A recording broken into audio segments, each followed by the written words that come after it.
This is a continued read-along of a family treasury of little golden books. In this episode, we will be reading The Saggy Baggy Elephant and Fix It Please.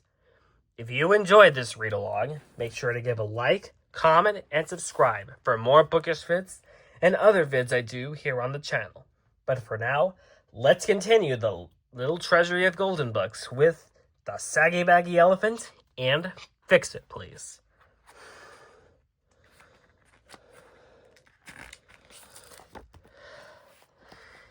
The Saggy Baggy Elephant by Catherine and Byron Jackson. Illustrated by Gustav Tengren. A happy little elephant was dancing through the jungle. He thought he was dancing beautifully. 1, 2, 3, kick. But whenever he went 1, 2, 3, his big feet pounded so that they shook the whole jungle.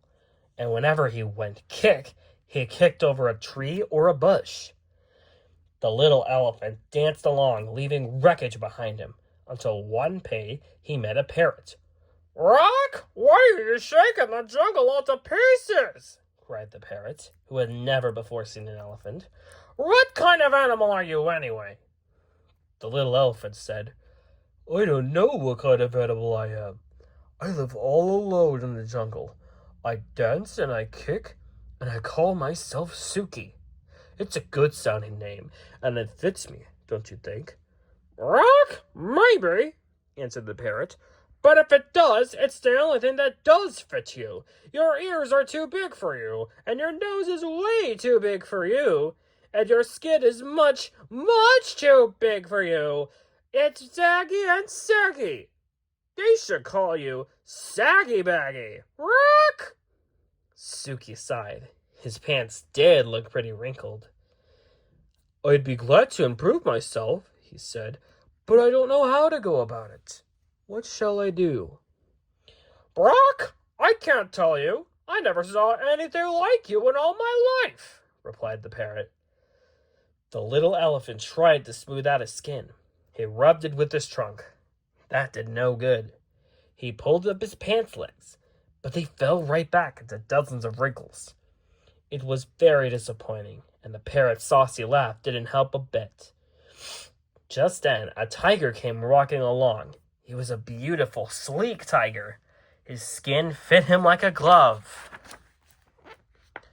Suki rushed up to him and said, "Tiger, please tell me why your skin fits so well. The parrot says mine is all baggy and saggy, and I do want to make it fit me like yours fits you."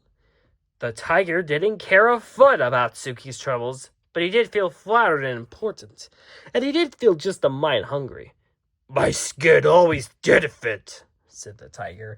"Maybe it's because I take a lot of exercise. But," added the tiger, "if you don't care for exercise, I shall be delighted to nibble a few of those extra pounds off the skin off of you." "Oh, no thank you, no thank you," cried Suki. "I love exercise. Just watch me." Suki ran until he was well beyond reach. Then he did somersaults and rolled on his back. He walked on his hind legs, and he walked on his front legs. When Suki wandered down to the river to get a big drink of water, he met the parrot. The parrot laughed harder than ever. "Brr! I tried exercising," sighed the little parrot. Elephant. "No, I don't know what to do." "Rock! Soak in the water the way the crocodile does," laughed the parrot. "Maybe your skin will shrink." But Suki's tramped straight into the water. But before he had soaked nearly long enough to shrink his skin, a big crocodile came swimming up, snapping his fierce jaws and looking greedily at Suki's tender ears. The little elephant clambered up the bank and ran away, feeling very discouraged. "I better hide in a dark place where my bags and sags and creases and wrinkles won't show," he said. By and by he found a deep, dark cave, and with a heavy sigh he tramped inside and sat down. Suddenly he heard a feast growling and grumbling and snarling. He peeked out of the cave and saw a lion panting down the path. "I'm hungry," roared the lion. I haven't had a thing to eat today. Not a thing except a thin, bony antelope and a puny monkey. And a buffalo, but it's a tough one. And 2 turtles, but you can't count turtles.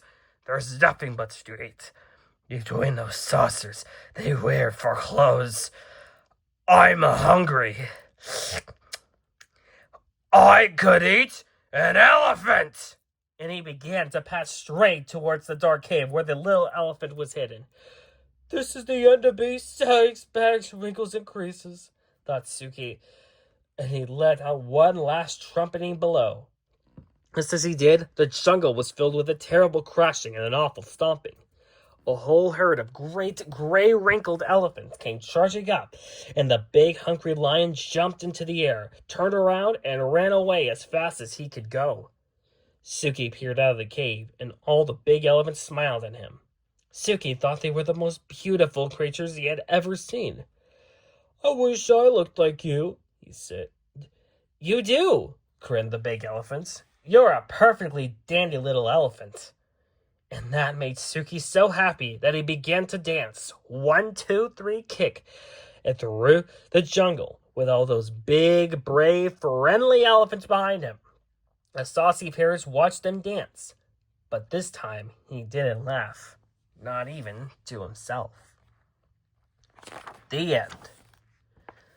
Our next story is Fix It Please by Lucy Sprague Mitchell, illustrated by Eloise Wilkin. Polly was a little girl, and Jimmy was a little boy, but not quite as little as Polly. Polly and Jimmy had the same mother, and Polly and Jimmy had the same daddy.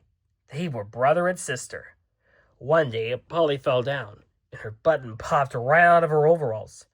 Polly picked up the button and ran fast to Mother. Fix it, Mommy, please, said Polly. So her mother sewed the button on tight. It's all fixed, smiled Polly. Thank you. One day, Jimmy and Polly were eating their lunch. Jimmy jumped up in a hurry, and bang! His plate fell right on the floor and broke in two. Jimmy picked up the 2 pieces of the plate. Mommy, he called. Fix my plate. It's broken. Please fix it. Bring me up the bottle of juice, Jimmy, called his mother. Mother took a little brush and swished the sticky glue on the edge of one piece of the broken plate. And she swished the sticky glue on the edge of the other piece. Then she pushed the 2 pieces together tight and put the plate away for the glue to dry. The next day, Jimmy looked at his plate. It has a little line down the middle of it like a crack, said Jimmy. But anyway, it's fixed. Thank you, Mother. Pat, pat, pat ran Polly's feet, and rattle, rattle, rattle the wagon Polly was pulling. Then whang, the wagon ran into the fence and off rolled the wheel. Polly began to cry, for she was a very little girl. Then she stopped crying and ran to find her daddy.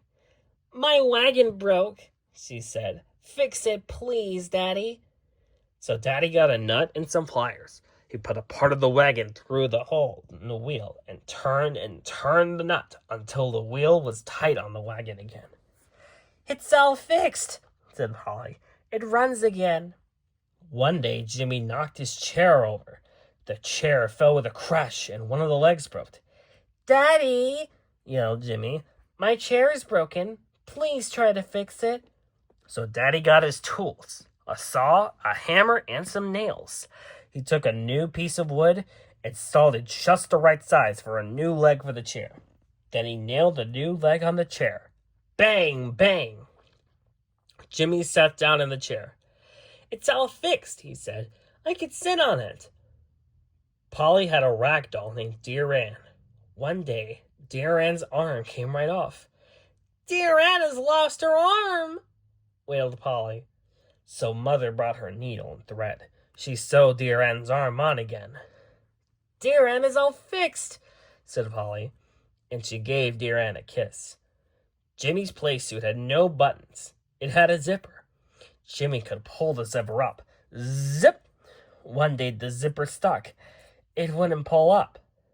He ran to Mother calling, My zipper's broken. Zippers are hard to fix, Jimmy, said Mother. She took her scissors and she fussed and fussed with the zipper. "Now try it, Jimmy," she said. Zip! It pulled up. "It's fixed!" cried Jimmy. One day Jimmy called, "You can't catch me!" Polly ran fast, fast after Jimmy. Jimmy ran fast, fast away from Polly. He ran so fast he fell flat. He hurt his knee. His knee began to bleed. Jimmy began to cry. Polly began to cry too, for she was a very little girl. Their mother came running very fast. She saw Jimmy's knee. First she kissed him. Then she said, "We'll fix your knee, Jimmy." First she watched Jimmy's knee until there was no dirt left. Then she painted iodine on his knee. The knee looked bright yellow. Then she put a bandage on his knee and fastened the bandage with some sticky tape. Little Polly watched too.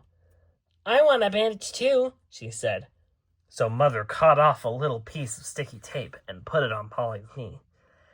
"Now you're both fixed up," said Mother. One day, Polly and Jimmy and Daddy and Mother got into their old car. The car began to shake. Then off they went, whizzing down the road. All of a sudden, the car began to bump. It bumped and bumped through. There weren't any bumps in the road. "We got a flat tire," said Daddy, and he sounded very mad.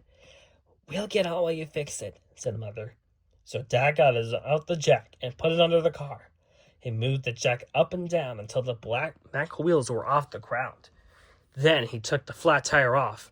He took the spare tire off of the back of the car and put it on. Then he took the jack out from under the car.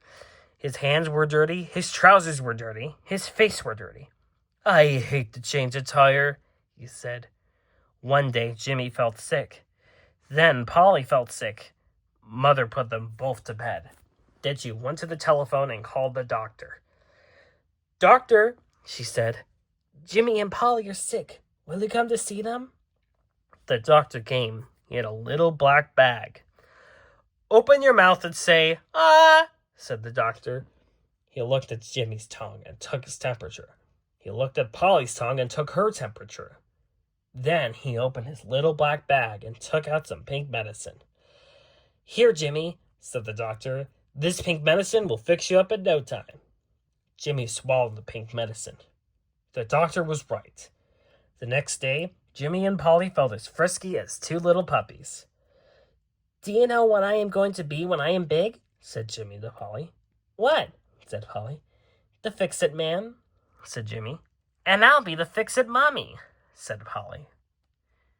The end. Thanks for watching.